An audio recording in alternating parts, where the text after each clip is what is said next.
concerned about some people, some project for itself. They want to help produce something, to make something happen, to cement a relationship, to help someone else become fulfilled. It's those people who forget about themselves and immerse themselves in something else who tend to be the happiest people.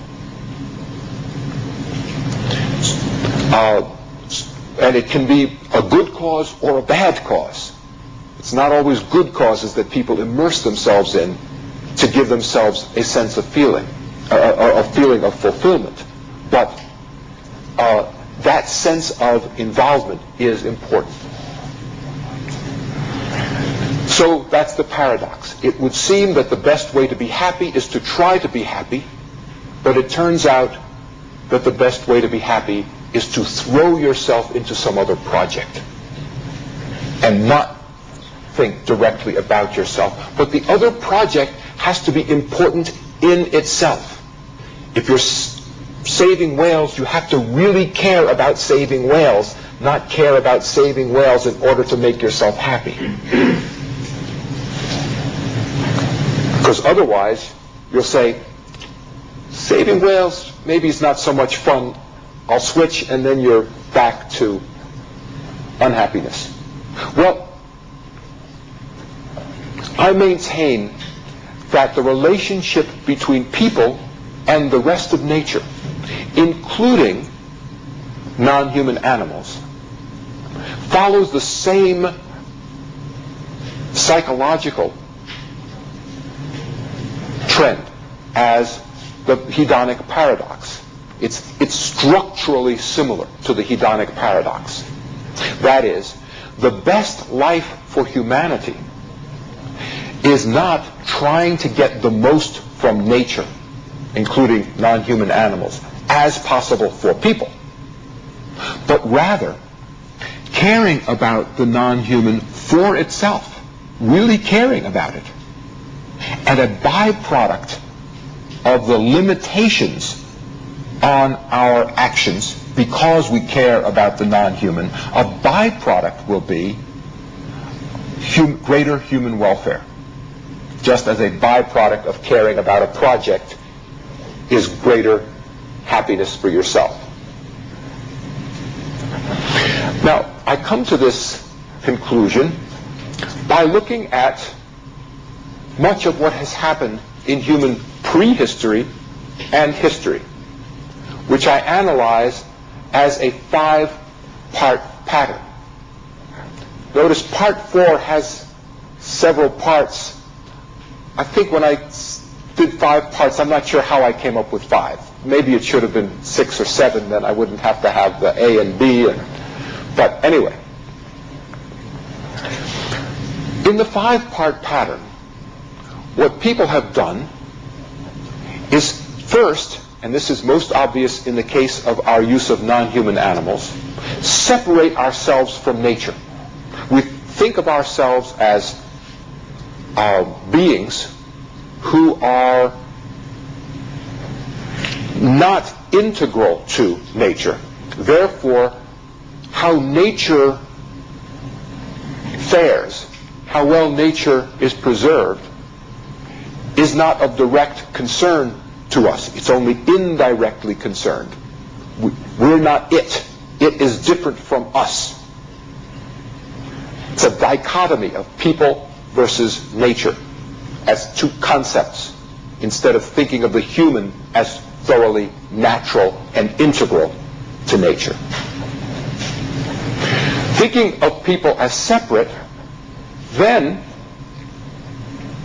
allows an attempt to maximize human welfare by dominating nature,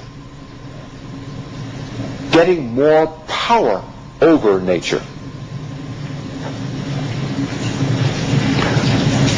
And we get more power over nature in order to meet human needs. In modern economics, as you probably know, There is no difference between needs and wants. Modern economists measure demand, consumer demand. If consumers are demanding something that we would think of as a need, okay. If it's something more frivolous, unnecessary, that's okay too. As long as there's money behind it, it's economic demand. So they explicitly and clearly deny a difference between needs and wants. So this means that if you're seeking power over nature to meet human wants, the power you seek is unlimited because wants are unlimited. They are limited only by the human imagination of what to want.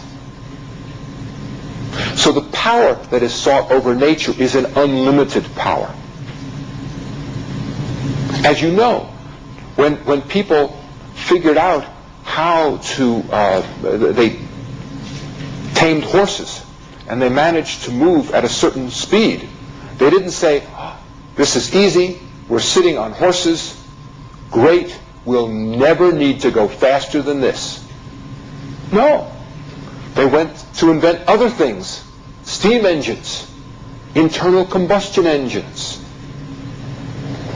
jet engines to go faster. There's no limit to how much people can want, and therefore no limit to how much power over nature becomes acceptable and desirable if nature is one thing and people are another, and nature is there to serve people. Well, how do we get this greater power? It's through specialization.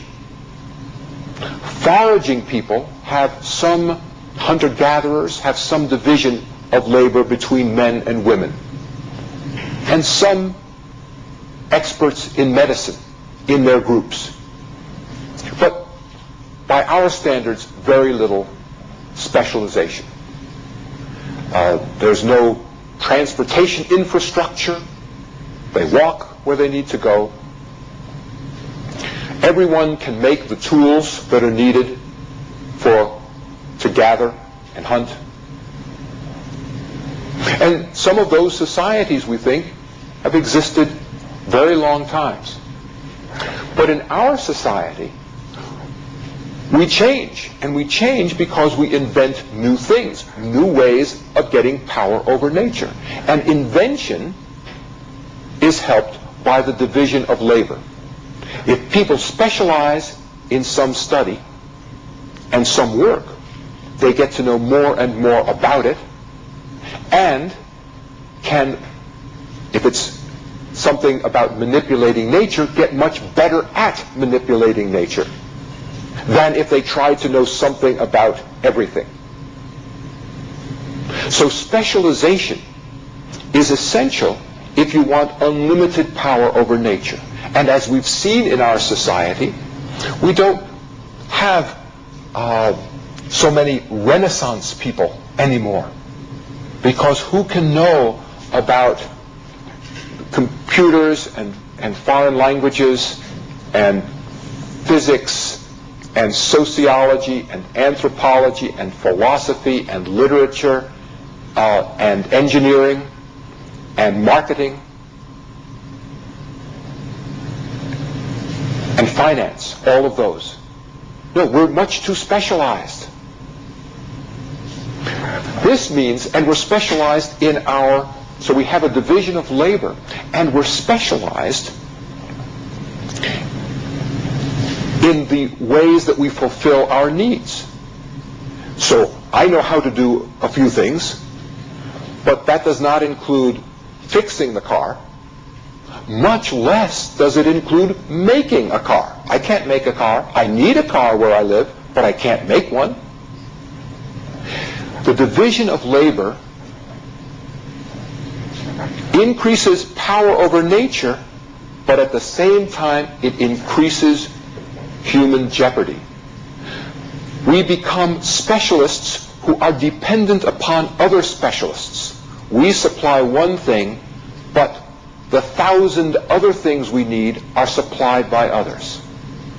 Which means that we are interdependent. That sounds good, interdependent. But to be interdependent is to be dependent. You depend on those other people. It's amazing in the world today how a little can go wrong and mess up a lot.